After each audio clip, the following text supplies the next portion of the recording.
Hello दोस्तों, तो आज है हमारे 100 डे ट्रेडिंग चैलेंज का डे 2। जिसको नहीं पता है, मैंने जो है 100 डेज का डेली ट्रेडिंग चैलेंज लिया हुआ है, जिसमें मैं 100 डेज तक डेली कंटिन्यू ट्रेडिंग करने वाला हूँ। और एंड में हम देखेंगे कि कितना प्रॉफिट हुआ, कितना लॉस हुआ और कितना कुछ हमें सीखने को मिला। ठीक है। और मैं आपको एक और बात बताना चाहता हूँ कि मैं डेली ट्रेडिंग कर रहा हूँ, लेकिन सैटरडे संडे में ट्रेडिंग नहीं करूँगा, क्योंकि सैटरडे संडे मार्केट बंद होता है सारे फॉरेक्स पेयर, सिर्फ क्रिप्टो चालू होता है। तो सिर्फ क्रिप्टो चालू होने की वजह से ज़्यादा मूवमेंट नहीं आ पाती है, तो सैटरडे संडे में अवॉइड करूँगा। मंडे टू फ्राइडे ट्रेड करूँगा, क्योंकि एक दिन दो दिन छुट्टी भी होनी चाहिए ना। ठीक है। तो चलिए स्क्रीन पर चलते हैं। मैंने ट्रेड ले लिया ऑलरेडी। मैंने पेंडिंग ऑर्डर लगाया था EUR USD में, और मुझे मिल चुका है ट्रेड। आइए रीज़न बताता हूँ क्या रीज़न था ट्रेड लेने के पीछे का और सब कुछ। चलिए, तो मैं आ चुका हूँ स्क्रीन के ऊपर, और यहाँ पर मैंने ट्रेड ले लिया है इस लेवल पर, और अभी प्रॉफिट में जा रहा है। ट्रेड लेने का रीज़न भी समझाता हूँ। देखो, सबसे पहले मैंने ट्रेड कहाँ पे लिया है, EUR USD में लिया है 5 मिनट के टाइम फ्रेम में। ठीक है, यहाँ पर मैंने ट्रेड लिया है, और ट्रेड लेने का रीज़न मैं आपको समझाता हूँ। मैंने कल जो एक शॉर्ट वीडियो अपलोड किया था, उसमें मैंने आपको बताया था कि मेरा ट्रेड जो है यहाँ पर एक मिस हो गया था इस लेवल पर। ये देखो यहाँ पर। और ये ट्रेड लेने का रीज़न क्या था, सबसे पहले मैं चलता हूँ 15 मिनट के टाइम फ्रेम में। ये गया मैं 15 मिनट के टाइम फ्रेम में EUR USD में ट्रेड ले रहा हूँ। यहाँ पर देखो, सबसे पहले ट्रेंड स्टार्ट हुआ था इस लेवल से। ठीक है, यहाँ से मार्केट स्टार्ट हुआ था ट्रेंड का, और फिर से उसी लेवल पर अगर आ रहा है तो ये एज अ सपोर्ट काम करेगा, क्योंकि एक मेजर सपोर्ट भी है, और ट्रेंड की स्टार्टिंग भी यही सी हुई थी। ठीक है, तो ये एज अ फिर से अगर इस लेवल पर आता है तो ये एज अ सपोर्ट काम करेगा। तो मेरे माइंड में ये तो था सबसे पहले कि मुझे अपसाइड का ट्रेड लेना है यहाँ पर, क्योंकि यहाँ से ट्रेंड स्टार्ट हुआ था, अगर फिर से इसी लेवल पर मार्केट आ रहा है तो ये एज अ सपोर्ट काम करेगा। और मुझे सपोर्ट दिख भी रहा था, क्योंकि देखो स्विंग बनाते हुए मार्केट अपसाइड गया।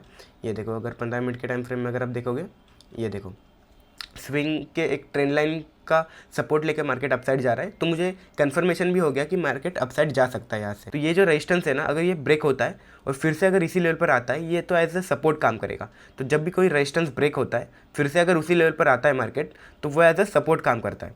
ठीक है, तो 5 मिनट के टाइम फ्रेम में फिर से चलते हैं। ये देखो, तो जैसे ही ये रेजिस्टेंस ब्रेक हुआ और फिर से इसी लेवल पर मार्केट आया, तो एज अ सपोर्ट काम करेगा। इस वजह से मैं अपसाइड का ट्रेड ले रहा था। तो मैंने यहाँ पर गलती ये किया, फ्राइडे को ट्रेड लेना था मुझे, और फिर सैटरडे संडे तो मार्केट बंद ही था। यहाँ पर देखो, यहाँ पर मैंने एंट्री लिया इस लेवल पर। मतलब ये जो रेजिस्टेंस है मैंने यहाँ पर ड्रॉ किया है, बॉडी से लेकर विक तक है जो रेजिस्टेंस है, तो मैंने जो है ना इसके बॉडी पर यहाँ पर एंट्री प्लेस किया, पेंडिंग ऑर्डर लगाया। लेकिन फिर मार्केट यहाँ पर आया ही नहीं, ऊपर के ऊपर ही मार्केट, मतलब इसका जो विक है, विक के ऊपर से ही मार्केट ऊपर साइड घूम गया, और ये ट्रेड मेरा मिस हो गया। तो यहाँ पर 1:3 को समथिंग मेरा टारगेट बैठ रहा था आई थिंक यहाँ पर, तो लेकिन ये मिस हो गया ट्रेड। फिर उसके बाद फिर मैंने ट्रेड देखा ही नहीं, क्योंकि सैटरडे संडे मार्केट बंद था। फिर आज डायरेक्ट ओपन हुआ है, तो मेरा तो ये क्लियर था कि मुझे अपसाइड का ही ट्रेड लेना है। तो फिर मैंने क्या किया, यहाँ पर मैं 15 मिनट के टाइम फ्रेम में चलता हूँ फिर से।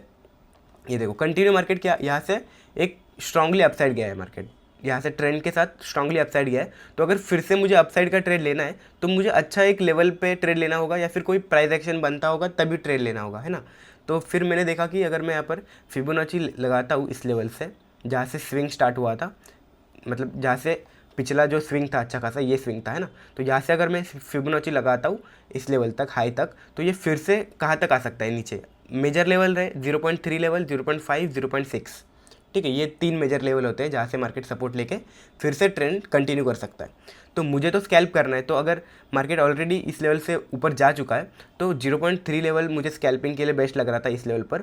तो मैंने यहाँ पर एंट्री लगाई, और ये मेरा 0.5 के थोड़ा सा नीचे, मतलब ये जो पिछला स्विंग है छोटा सा, यहाँ पर मैंने SL रखा, और यहाँ तक का मेरा टारगेट रखा है। तो ये रीज़न है मेरा यहाँ पर ट्रेड लेने का। यहाँ पर मेरा माइंडसेट तो था कि अपसाइड का ही ट्रेड लेना है, और लेकिन मुझे एक अच्छा लेवल पे ट्रेड लेना था, क्योंकि यहाँ बीच में कहीं भी मैं ट्रेड नहीं ले सकता ना, क्योंकि ट्रेंड एक बार स्टार्ट हो गया, फिर कहाँ से फिर पुल बैक लेगा वो कह नहीं सकते। तो बेटर ये होगा कि अगर मुझे ट्रेंड पकड़ना है अपसाइड का, तो पिछला स्विंग से लेकर मैं फिबोनाची ड्रॉ करूँ, और मेजर सपोर्ट लेवल देखूँ कि 0.3 लेवल है, 0.5 लेवल है, 0.6 लेवल है, यहाँ से फिर से सपोर्ट लेके अपसाइड जा सकता है, ट्रेंड कंटिन्यू कर सकता है। तो फिबोनाची ये काम करता है इस तरीके से। यहाँ पर मेरा 1:2 का टारगेट है, और मैं चलते हैं अभी XM में चलते हैं, कितना प्रॉफिट लॉस चल रहा है दिखाता हूँ मैं आपको। ये देखो, यहाँ पर एंट्री लिया है, अरे ये हट गया क्या, लॉन्ग पोजीशन। ओके, यहाँ पर मैंने एंट्री लिया है।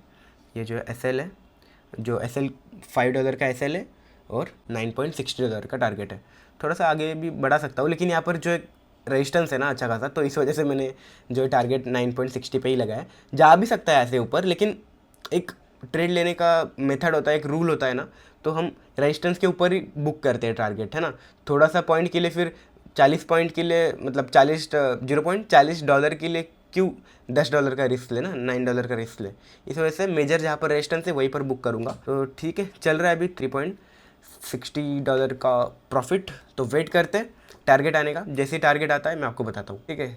एक्सएम में अभी चल रहा है टारगेट, हमारा रियल अकाउंट है, $1133 चल रहा है। और एक्सनेस में तो अभी तो ट्रेड नहीं लिया, क्योंकि एक्सनेस में मैं प्रॉपर मतलब स्विंग ट्रेड करने का कोशिश कर रहा हूँ। मतलब जैसे कि आपको बताया था मैंने कि महीने में मैं 4 से 5 ट्रेड करूँगा स्विंग ट्रेडिंग, जिसमें हमारा टारगेट होगा 1:4, 1:5 का, 1: कभी कभी 6 भी मिल जाता है। तो इस तरीके के बड़े टारगेट स्विंग ट्रेडिंग के लिए रखा है। तो जैसे ही मिलता है मैं लूँगा, आपको बताऊँगा भी। जो हमारे 10K to 50K चैलेंज चल रहा है ना, तो उसमें ये आपको बताऊँगा कि डे 24 का आएगा आई थिंक स्विंग ट्रेडिंग का, ठीक है। तो वेट करते हैं, टारगेट आता है तो मैं आपको बताता हूँ। तो दोस्तों जैसे कि यहाँ पर देख सकते हो आप, मेरा टारगेट आने ही वाला है। एक ही कैंडल ने पूरा रिकवर कर दिया। यहाँ पर हमने ट्रेड लिया था, मैंने ट्रेड लिया था यहाँ पर, और फिर से इस लेवल पर आया, फिर से सपोर्ट लिया और फिर से अपसाइड जा रहा है। और टारगेट देखो दो ही कैंडल में अचीव होने वाला है, ठीक है। थोड़ा सा ही बचा है, $9.60 का टारगेट है और ये हिट हो गया, ये देख सकते हो। पेंडिंग ऑर्डर में हिस्ट्री में जाना पड़ेगा, ये देखो। तो आज डे 2 था, आज मुझे $9.60 का टारगेट हिट हुआ। तो ऑलमोस्ट $10 ही पकड़ लो, ठीक है। ये पहला ट्रेड था, डे 1 का ट्रेड था, आज ये डे 2 का ट्रेड है। और पिछले टाइम में मैंने GBP USD में ट्रेड लिया था और आज जो है EUR USD में ट्रेड लिया है। तो सही है, चलो। मैंने वेट किया, कब से होल्ड किया था देखो ट्रेड को मैंने। यहाँ पर मैंने ट्रेड लिया था और कितने देर तक मैंने होल्ड किया इस ट्रेड को, ये देखो 3 आवर 35 मिनट, 3.5 घंटे से मैंने होल्ड किया इस ट्रेड को, 3 आवर 35 मिनट तक। और देखो इस तरीके से आपको पेशेंस रखना पड़ता है, ट्रेड को होल्ड करना पड़ता है, तब जाके आपको अच्छा खासा रिवॉर्ड भी मिलता है। चलो ठीक है, डन, टारगेट हिट हो चुका है। और हमारा कैपिटल कितना हो चुका है, ये देखो $1139 हो चुका है। चलते हैं ट्रेडिंग व्यू पर, ये देखो टारगेट हिट हो चुका है। जैसे कि मैंने आपको कहा था ना, जहाँ पर मुझे ट्रेड लेना है एग्जैक्ट वहीं से मार्केट ऊपर गया है। ये देखो एग्जैक्ट जहाँ पर मैंने एंट्री लगाई वहीं से मार्केट ऊपर गया ना, नीचे एक भी थोड़ा मतलब ज़्यादा भी नीचे नहीं आया, एग्जैक्ट वहीं से एंट्री आई और टारगेट भी हिट हुआ। मतलब कितना एक्यूरेट हो गया ये ट्रेड मेरे को देख के लग रहा है कि एग्जैक्ट जहाँ पर मैंने पेंडिंग ऑर्डर लगाया था ना, वहीं से मार्केट पुल बैक मतलब अपसाइड हमारे डायरेक्शन में गया है। तो आज था हमारा 100 डे ट्रेडिंग चैलेंज का डे 2, और आज डे 2 में मुझे $9 का प्रॉफिट हुआ। मतलब $9.60 का हुआ है, लेकिन ठीक है, $9 के ही मैं यहाँ पर ऐड करता हूँ कि ऑलमोस्ट $10 का हुआ है, लेकिन $9 यहाँ पर मैं डाल देता हूँ, ठीक है। तो इस तरीके से हमारा 100 डेज का चैलेंज कंटिन्यू चलता रहेगा और मैं आपको डेली बताऊँगा कितना प्रॉफिट हुआ, कितना लॉस हुआ। और 100 डे कंप्लीट होने के बाद भी हम देखेंगे कितना ओवरऑल प्रॉफिट हुआ या फिर लॉस हुआ और कितना कुछ हमें सीखने को भी मिला। तो यही था आज का वीडियो। आज का वीडियो आपको कैसा लगा मुझे कमेंट में ज़रूर बताना, और आपके कुछ भी क्वेश्चन हो, डाउट हो, आप मुझे कमेंट में पूछ सकते हो, मैं सबके कमेंट पढ़ता हूँ। और इसी तरीके से हमारा 100 डेज का चैलेंज चलता रहेगा। और अगर आपको एक्सएम में अकाउंट ओपन करना है तो डिस्क्रिप्शन में लिंक मिल जाएगा, नहीं तो अगर आप मेरे चैनल पे जाओगे, मोर ऑप्शन पे क्लिक करोगे, फर्स्ट पे आपको लिंक मिल जाएगा। और मुझे इंस्टा पर भी फॉलो कर देना, डिस्क्रिप्शन में लिंक है। मैं मिलता हूँ आपको डे 3 के वीडियो में कल शाम 6 बजे। Bye bye.